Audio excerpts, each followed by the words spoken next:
Who do تھی ہو ڈیہں ہو ڈونگر ہو لکیوں کہیں جہیں لدھا نیہں بھونا لوسن لک میں۔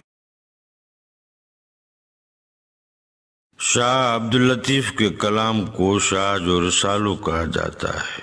شاہ جو رسالو کا تمام کلام ابواب میں تقسیم کیا گیا ہے۔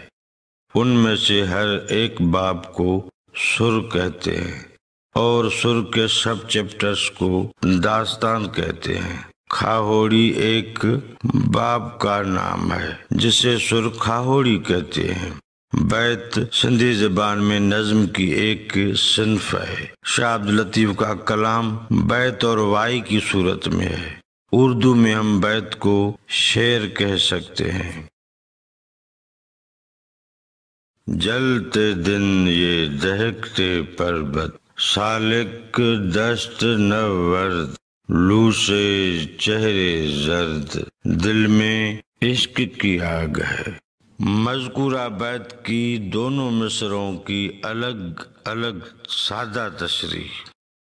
جلتے دن یہ دہکتے پربت سالک دست نورد، گرم دنوں کی وجہ سے پہاڑ بھی جل رہے ہیں اور سالک ان ویرانوں کی طرف جا رہے ہیں۔ لو سے چہرے زرد، دل میں عشق کی آگ ہے۔ گرم ہوا نے ان کے چہرے زرد کر دیے ہیں، ان کو لو لگی ہوئی ہے۔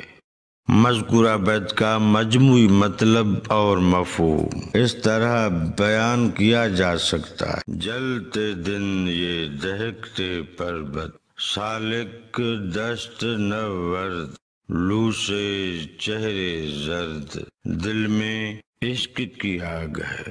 شاہ عبداللطیف رحمۃ اللہ علیہ کہتے ہیں، سالک محبت کی راہ میں کبھی کسی رکاوٹ کی پرواہ نہیں کرتے۔ دن کی گرمی میں پہاڑ جل رہے ہیں اور متلاشی ایسے حالات میں پیچھے نہیں ہٹتے بلکہ صحرا کی طرف بڑھتے رہتے ہیں جہاں کوئی مدد اور معاونت میسر نہیں ہوتی۔ اپنے مقصد کے ساتھ مخلص